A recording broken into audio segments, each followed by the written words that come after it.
Welcome to Literary and Jury Charge Practice. Let's get started with this literary, and the subject is 7 ways to differentiate yourself as a job candidate, and this is the end of the article. This portion of the article is called Intangibles.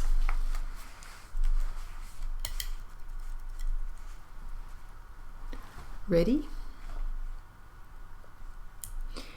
There are always little things that you can't put on your resume, but you can do to set yourself apart from others. We are most interested in hiring team players who are accountable, professional, reliable, and willing to go the extra mile to meet the standard of service that we are known for, says Baker. Service to our clients is of the utmost importance, and we always strive to go above and beyond the standard. Basically, we seek out individuals who love their profession. Be punctual, be present, communicate, never be afraid to ask a question, and always strive for excellence, Baker adds. Keep up on technology. You will be working with the most brilliant, educated pool of clients, trial lawyers, and being kind and respectful, in addition to seeking to always perform at 100%, will set you apart. This is where networking and internships are really important, as these people can vouch for your professionalism, punctuality, reliability, and the standard of your work. By following each of these recommendations, you should be well on your way to securing that first job out of school.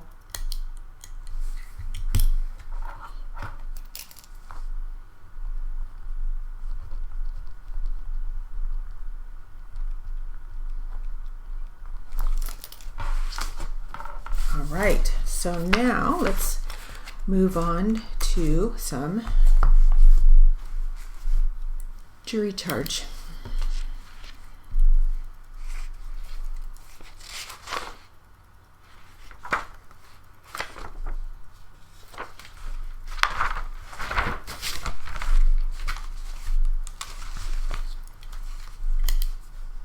Ready? The structure of a criminal trial is basically the same as that of a civil one. First, a jury is chosen. The prosecution then makes its opening statement, followed by the opening remarks of the defendant's attorney. The prosecution presents its case in chief, calling witnesses and offering evidence. The defense then presents its witnesses. Closing arguments are made by the prosecution and then the defendant's attorney. The judge instructs the jury on the applicable law, and the jury retires to the jury room for deliberations. When the judge instructs the jurors on the law, this portion of the trial is called the jury charge. If you are a court reporting student, you know that you spend a great deal of time practicing jury charge material. The judge normally reads the jury charge. It is read at a rapid rate. However, most portions of the jury charge material are highly repetitive. Therefore, once you have mastered jury charge material, taking down an actual jury charge is easy. Will the defendant be released from prison because the victim has recanted his or her testimony? Generally not. The judicial system views recantation with considerable suspicion. If the evidence was strong enough for a jury to convict the defendant, there is usually some basis for believing that the defendant committed the crime in question. Cases that are completely fabricated from the beginning are usually discovered by the police during the investigation of the case.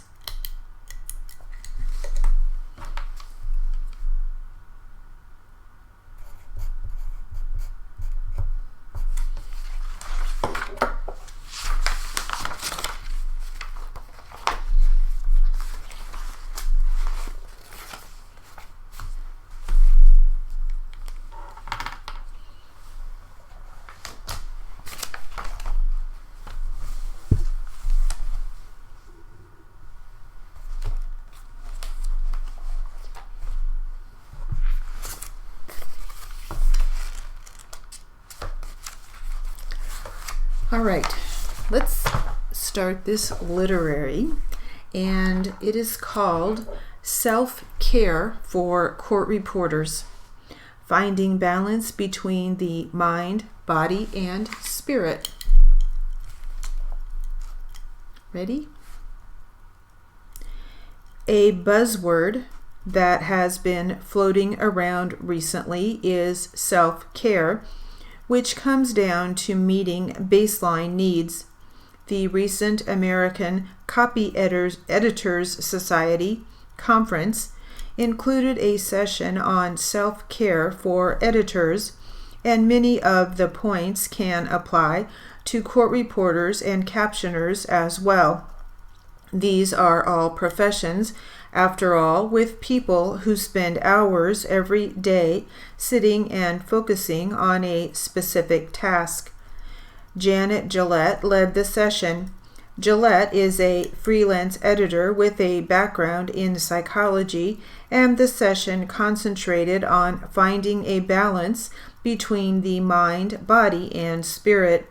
While each area has unique attributes, there is interplay between how they work together. Mind. Like editing, court reporting and captioning can be cerebral activities, especially proofreading and scoping. These activities take focus, but spending too much time in mind mode can be problematic.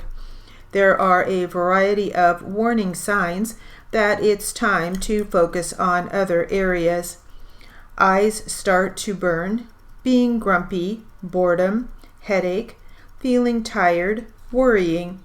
Gillette pointed out that the mind is good at taking itself out of something like taking a break, but dedicating too much time to the mind can lead to a variety of results which range from making people's skills suffer to burnout.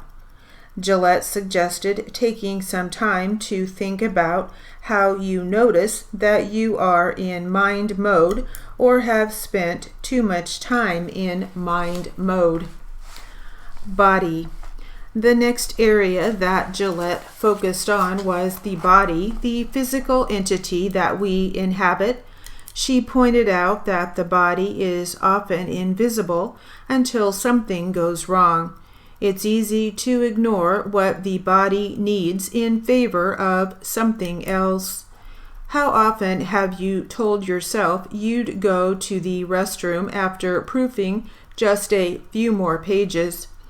There's also a lot of misunderstanding about the body. While nutrition and exercise are important, they aren't the only parts of the body that need attention. Areas of the body that need attention are sleep, get enough to be rested the next day. Movement, sitting still for too long can be harmful. Posture, prevent unnecessary stress throughout the body. Food, fuel to keep the body working.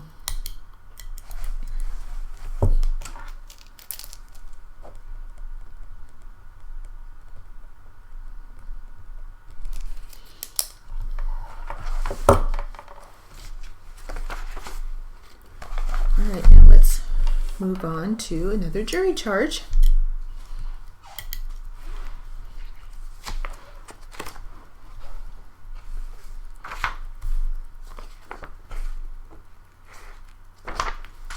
Ready?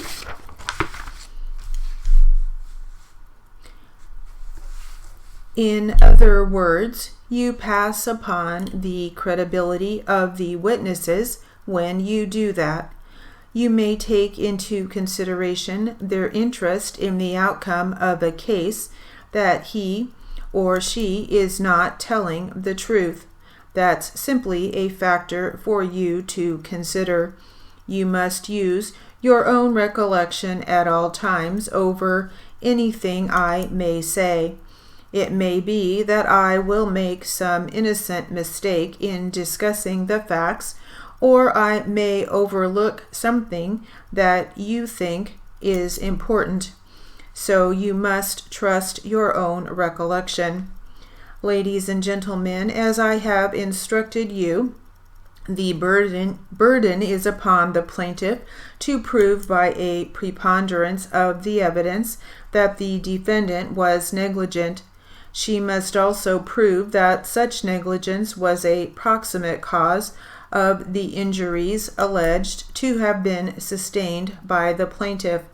The proximate cause of any injury is that cause which produces an injury and without which the result would not have occurred. It is the cause that sets in motion the factor that accomplishes or brings about the injury. Negligence is not based upon the possibility of avoiding an accident. The defendant may not be held liable for negligence merely because he might have avoided the accident had he acted differently. If the defendant did all that a prudent person would have done under the same circumstances to avoid the accident in question, the defendant is not chargeable with negligence and may not be held liable in this case. Members of the jury, you may assume that a person of ordinary prudence will make reasonable efforts to obey the law and will do so unless a situation not of his own making causes him to do otherwise. Whether the rate of speed is a negligent one is a question of fact, the answer to which depends on all of the surrounding circumstances. Ladies and gentlemen of the jury, you are the sole judges of the credibility of the witnesses and of the weight to be given to their testimony. You should take into consideration the witness's means of knowledge, strength of memory, and opportunities for observations, the reasonableness or unreasonableness of their testimony, the consistency or inconsistency of their testimony, the fact, if it is a fact, that their testimony has been contradicted, their bias, prejudice, or interest, if any, their manner or demeanor upon the witness stand, and all other facts and circumstances.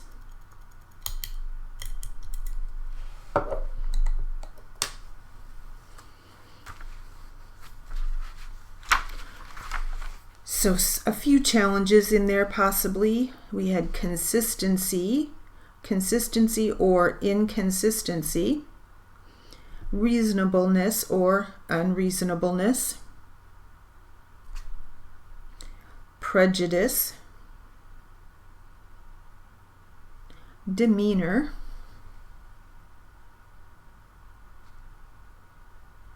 ordinary prudence,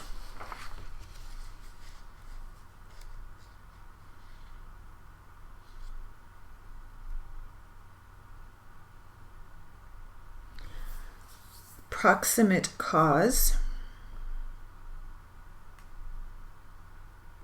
preponderance of the evidence.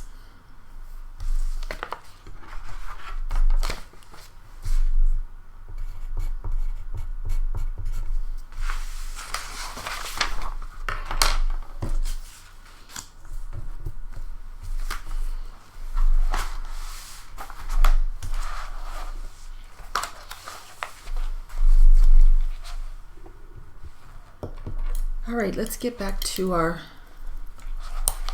self-care for court reporters.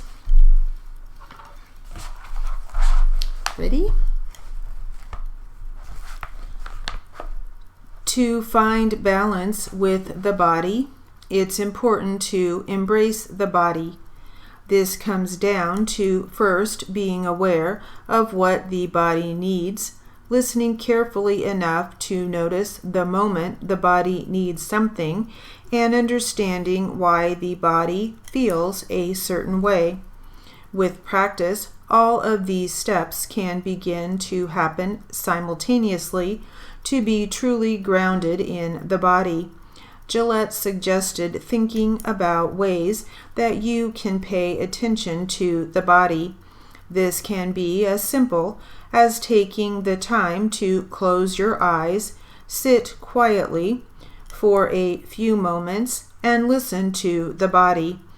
Consider whether anything hurts or aches, whether your stomach is growling, or if you have had enough water. Spirit. Third, JCLIT talked about finding balance in the spirit. Love, energy, inspiration, excitement, and passion are all linked to the spirit, as is feeling connected to something greater. There are several ways to assess the spirit: play, laughter and smiling, mediation, meditation or prayer, concentrated breathing. JCLIT mentioned that the new trend of adult coloring books is an example of a good way to get in touch with the spirit. Coloring a beautiful or meditative picture for a while can be calming and playful. Another way to connect with the spirit is to reawaken a new or existing passion which could be related to an occasion. JCLIT's example for editors was a common passion for words and reading, or could be a hobby or other interest. JCLIT suggested thinking of ways in which you can reconnect with your spirit.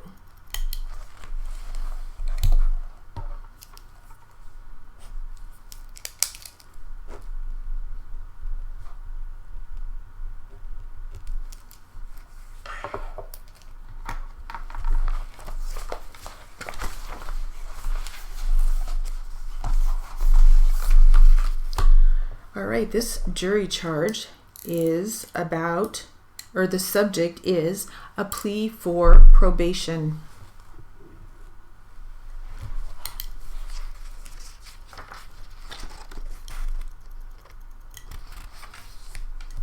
Ready?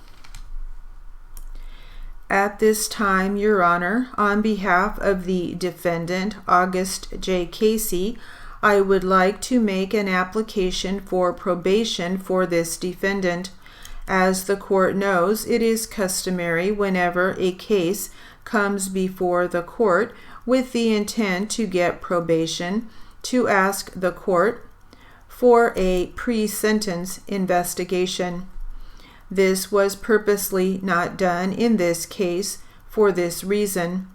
When a man is a lawyer, his conduct has been above reproach, or he would not have been able to get his license from the state. It is a necessary prerequisite to becoming a lawyer that your conduct is impeccable. Now, Judge, it is also true that when you get a license from the state of Illinois, or when you receive a law degree from a university, it does not cloak you with any omnipotence. You are just as human as if you were a butcher, baker, newspaper man, or anyone else in the ordinary walks of life. Would that it were otherwise when you get a law degree, and that you and I and the defendant here were given certain powers at that time to resist temptation. But that is not the case. This man, Judge, has been subjected to very cruel punishment in the form of serious illness. He has been sick over a period of 10 or 12 years. He has not always been a bad man, as testified to here by his pastor, Father Wagner, who feels very highly about the man. I believe the whole village of Morton Park feels that he was a good man. Even the complaining witnesses bear no malice toward this defendant. Now, for the purpose of any punishment to a defendant is twofold. One is to protect society and to gratify, in some measure, the people who have been injured. The other is for the rehabilitation of the defendant. And that will conclude our literary and jury charge practice.